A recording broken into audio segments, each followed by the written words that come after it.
gars yi na ngeen def maa ngi leen di ziar di leen ziar bu amul àpp dama ñëwoon pour wax leen ci panel bi un peu sur la maladie bi nga xam ni moom moo lëmbee temps yi àdduna bi. Je veux juste parler aux gens yi nga xam ni dañuy distiller des nouvelles yoo xam ni amul fenn. D'abord j'ai vu Papis Ba wala sama benn cousine Louisa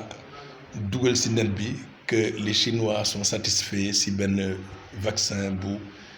waa Sénégal def. Je vous affirme tey que Sénégal defarul benn vaccin. Sénégal fi mu nekk nii amul benn vaccin boo xam ni defar na ko. Il n'y a pas de vaccin au niveau mondial. Fi mu nekk nii les malades qu'on reçoit ont fait un traitement bu ñuy wax symptomatique. Traitement symptomatique mooy lan su amee fièvre ñu joxe luy wàcce fièvre su amee sëqat ñu joxe luy kii su amee infection ñu joxe ay antibiotiques loolu mooy traitement symptomatique. C'est-à-dire que virus noonu lay doxee et normalement le virus devrait faire 5 jours et puis après jàll. Mais li ñu constaté temps yi ci virus bi mooy problème c'est-à-dire que le virus originel bi nga xam ni Chine la nekkoon dafa def mutation dëgg dafa def mutation ba nga xam ni que dafa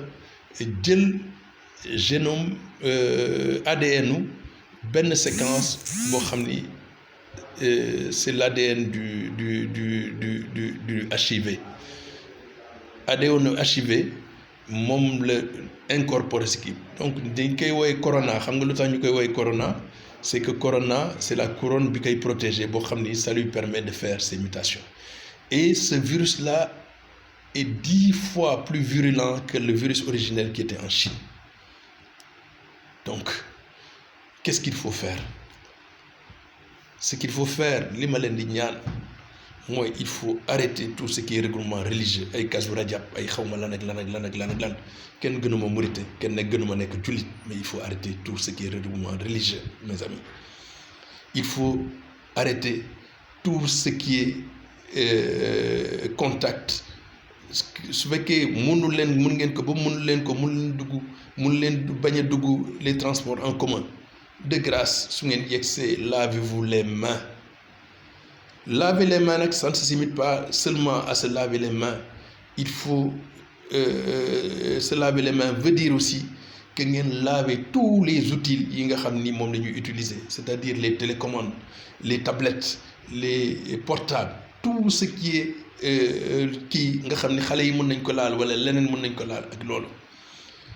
li ci des mooy il y a des numéros verts yoo xam ne dañ ko affiché ku ci am feebar commencé sëqat commencé def lii commencé def la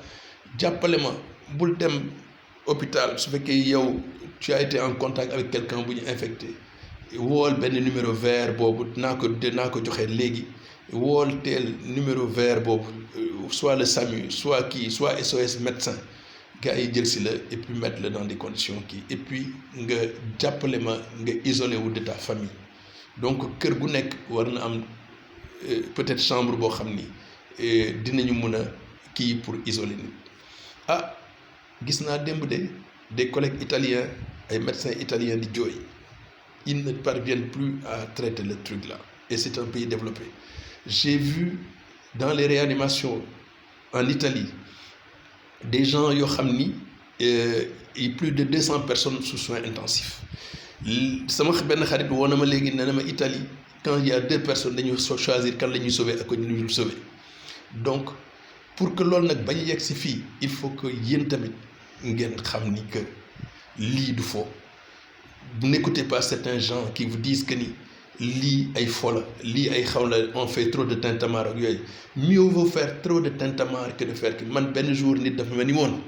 su nit di fo di wax damay lab nga dem sauver ko moo gën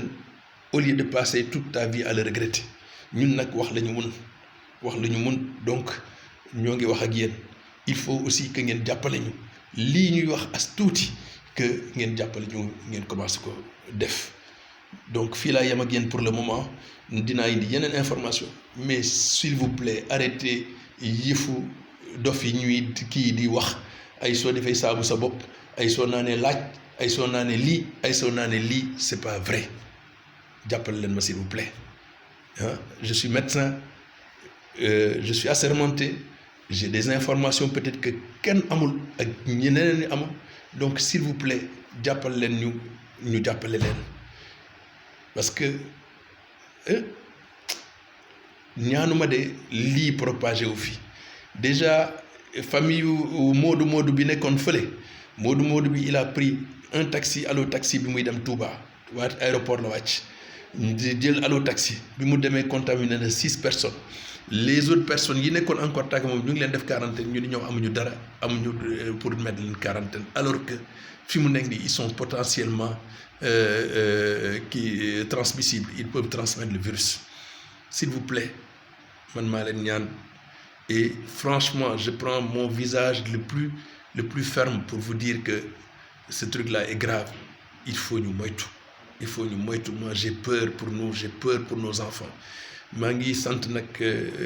Vla c'est lui qui m'a donné cette idée en me disant de parler et franchement j'ai parlé merci beaucoup à bientôt je ferai encore beneen communiqué merci